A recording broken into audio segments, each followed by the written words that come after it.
1, apa tujuan dan pentingnya pendidikan kewarganegaraan di perguruan tinggi? Jelaskan.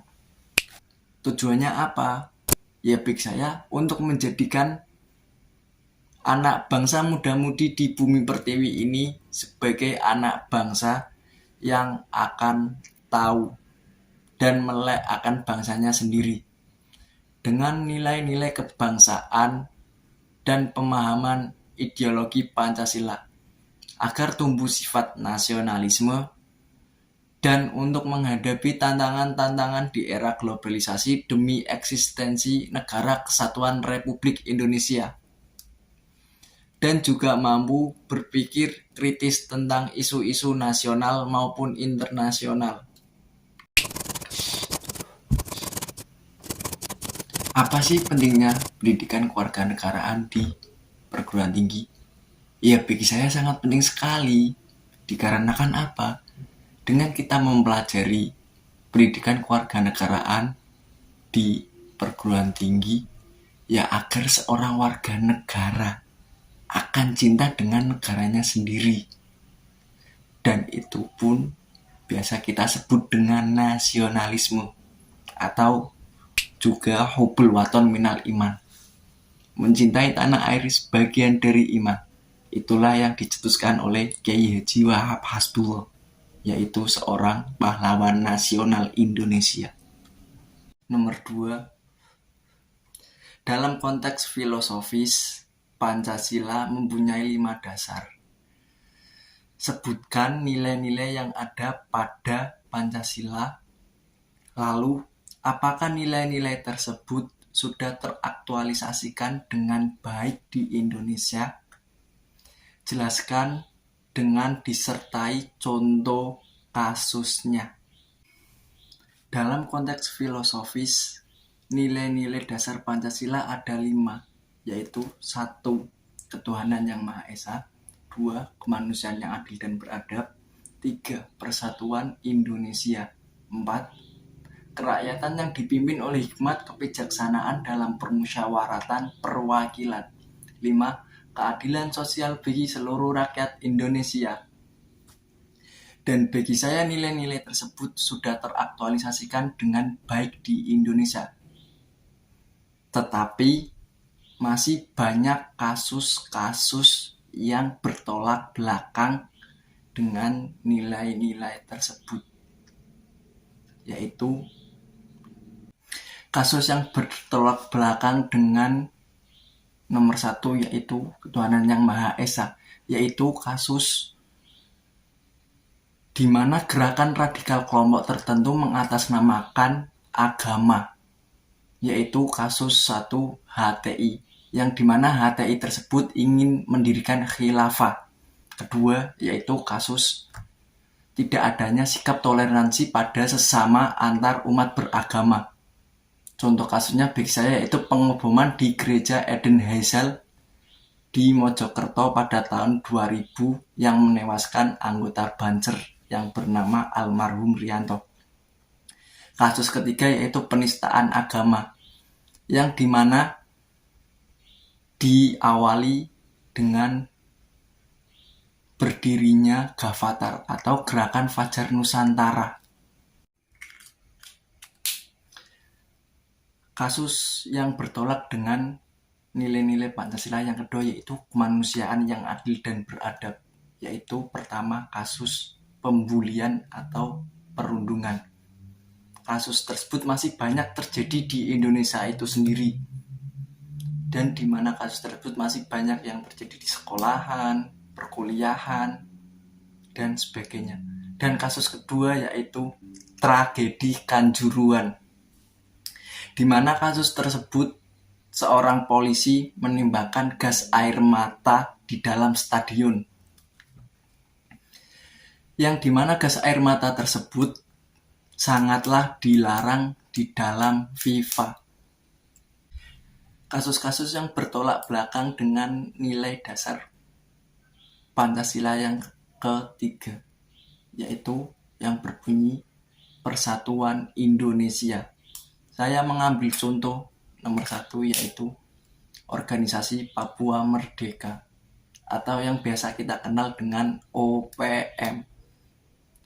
Kedua yaitu Gerakan Aceh Merdeka atau yang biasa kita kenal GAM, di mana kasus-kasus kedua tersebut sangatlah bertolak belakang dari persatuan Indonesia dikarenakan kedua organisasi tersebut ingin keluar dari Indonesia. Dan kasus yang ketiga yaitu sangat fenomenal bagi saya sendiri, yaitu kasus Perang Sampit, di mana kasus tersebut Perang Sampit yaitu terjadi antara perseteruan antar suku, yaitu suku Madura dan suku Dayak. Kasus-kasus yang bertolak belakang dengan nilai nomor 4 yang berbunyi kerakyatan yang dipimpin oleh hikmat, kebijaksanaan dalam permusyawaratan perwakilan.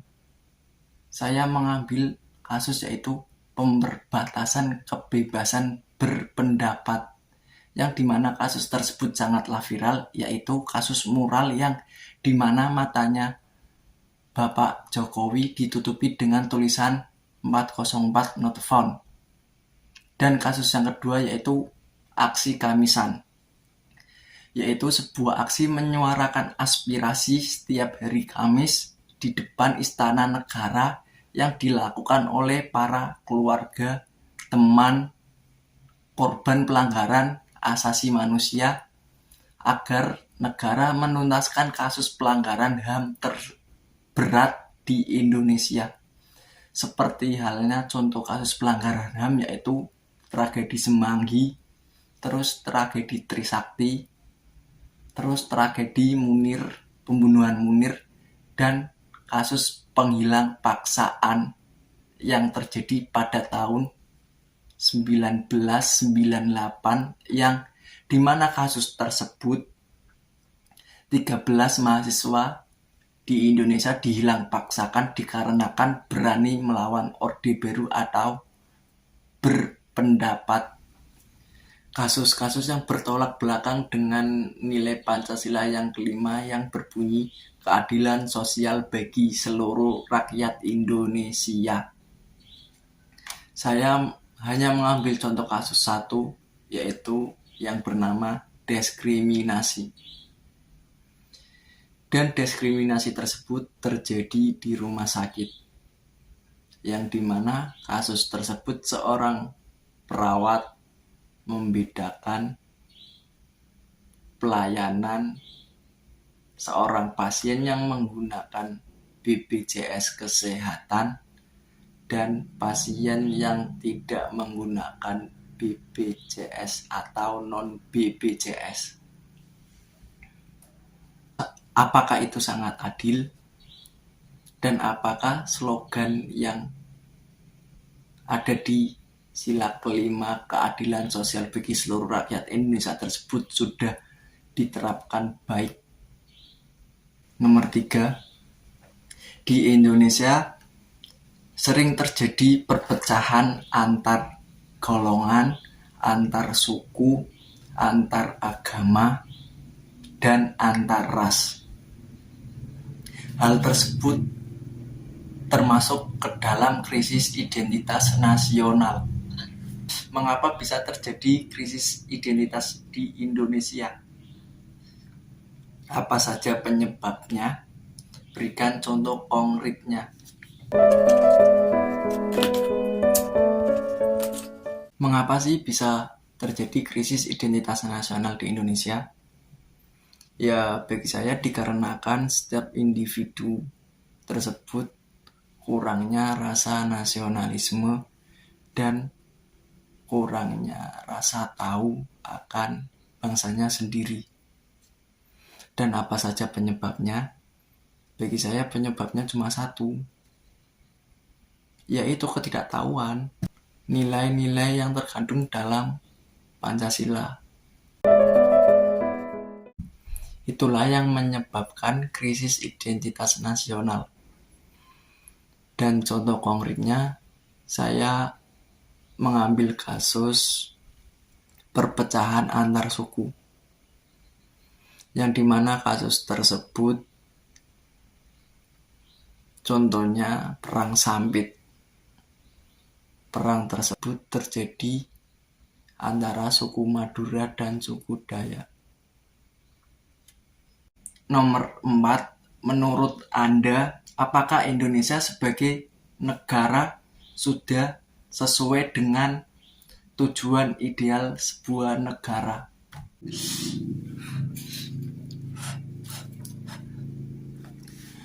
Apa sih yang dimaksud dengan tujuan ideal sebuah negara? Saya mengambil pengertian dari Immanuel Kant, yang dimana negara adalah organisasi yang berfungsi untuk menjalankan kepentingan umum di wilayah hukum yang telah ditetapkan melalui undang-undang yang telah disepakati bersama. Yang kedua, saya mengambil pengertian dari Aristoteles, yang dimana kesempurnaan warganya yang berdasarkan atas keadilan dan keadilan pemerintahan yang harus menjelma dalam negara, dan hukum yang berfungsi sebagai keadilan yang dimana setiap individu manusia tersebut ialah berhak menerima haknya sesuai yang ia terima dengan selayaknya. Dan bagi saya dan menurut saya sendiri, dari pengertian-pengertian tersebut di Indonesia sangatlah belum sesuai dengan tujuan ideal negara, dikarenakan banyaknya kasus angka kemiskinan yang masih banyak dan kasus-kasus korupsi yang merajalela di Indonesia. Itulah yang menyebabkan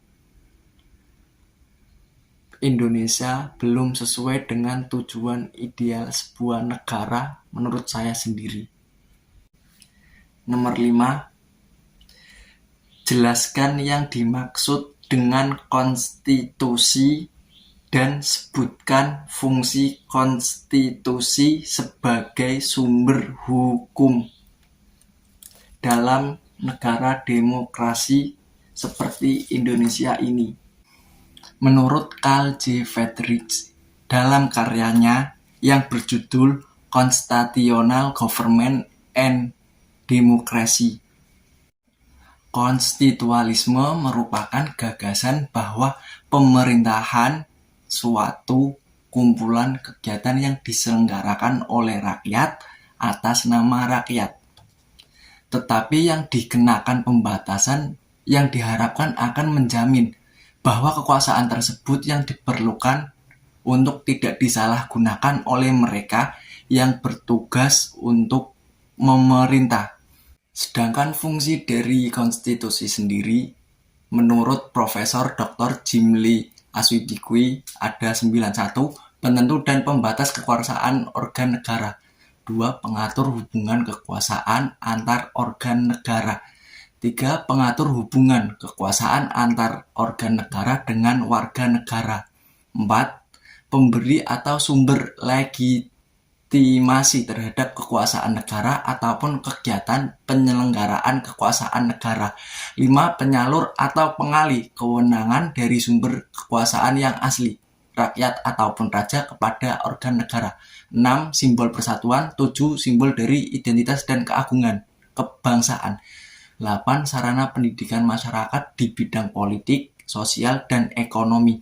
9. Sarana perekayasaan dan pemburuan masa depan masyarakat tersebut. Nomor 6. Mengapa Undang-Undang Dasar 1945 dilakukan amandemen? Jelaskan. Ya, dikarenakan 1. Menyempurnakan aturan dasar mengenai tatanan negara. 2. Menyempurnakan aturan dasar mengenai jaminan maupun pelaksanaan kedaulatan rakyat. 3. Menyempurnakan aturan dasar mengenai jaminan maupun perlindungan hak asasi manusia atau yang biasa kita kenal dengan nama HAM bagi masyarakat. 4. menyempurnakan aturan dasar penyelenggaraan negara secara demokratis dan modern untuk mengikuti perkembangan zaman. 5. Untuk aturan dasar yang sangat penting dalam penyelenggaraan negara agar terciptanya iklim yang demokratis dan aman bagi masyarakat. 6. Untuk menyempurnakan aturan dasar mengenai kehidupan berbangsa dan bernegara